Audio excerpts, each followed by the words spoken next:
Hi, my name is Kelly Hansen, and I'm a Special Collections Librarian at Mizzou. Today I'm going to teach you how to navigate an archive by reading a finding aid. You're probably already familiar with libraries. In a library collection, books and other items are described individually. Each item is given a call number that marks its location on the shelf so that it's easy to find. In most academic libraries, books on the same topics are shelved together, which makes it easier to browse and find information. Archives are organized differently from libraries. Archives contain one-of-a-kind materials like letters, documents, notes, photos, and other types of records. Materials in an archive were usually created for personal or internal use as part of the course of business or everyday life. In general, archives are made up of materials that are not published. Instead of arranging materials by subject, archivists try to preserve the original order of materials, which reflects the way their creator used them. You won't find call numbers or individual item descriptions in an archive. So how do you find what you're looking for? You guessed it, you use a finding aid.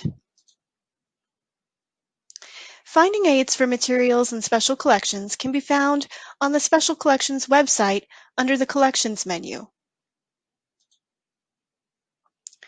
A finding aid is a bit like a table of contents for an archive.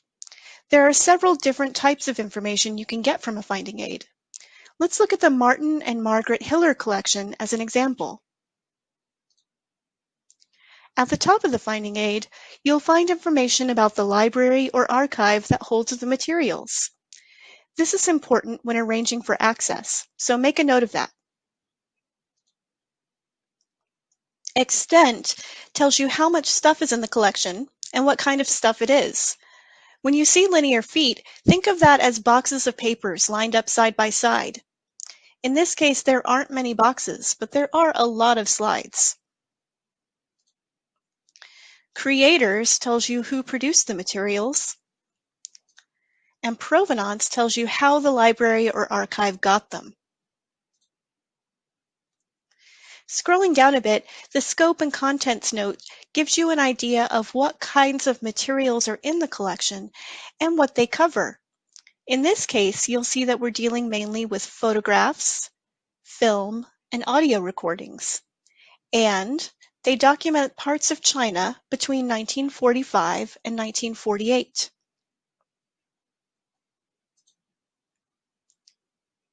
Continuing on, the biographical or historical note gives you information about the archive's creator.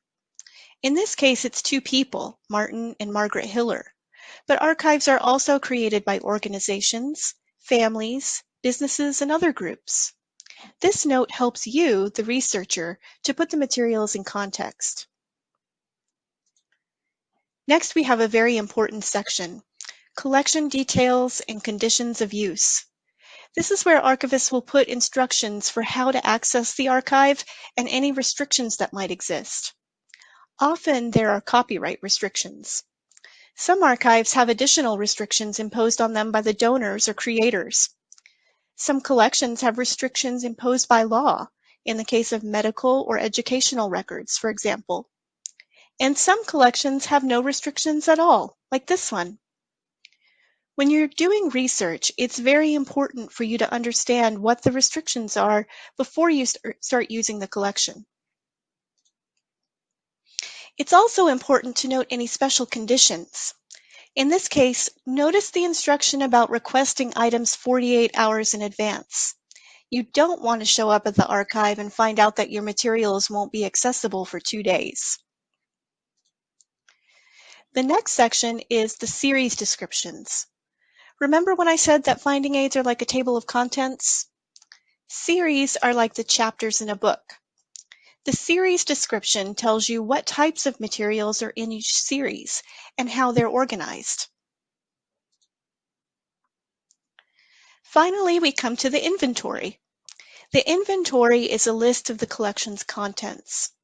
Sometimes collections are described in detail.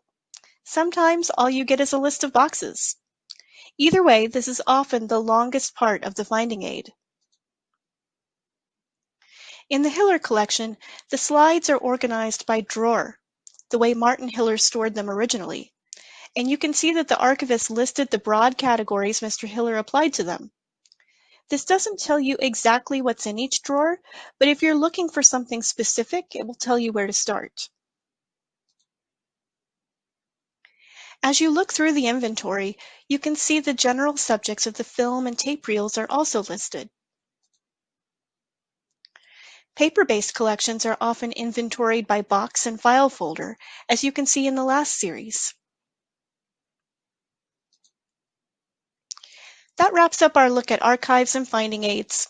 The next step in your research project is to learn how to request materials for use in the reading room. We'll cover that in another video. Remember that we're here to help. If you have any questions, contact us through our website or through libraryanswers.missouri.edu.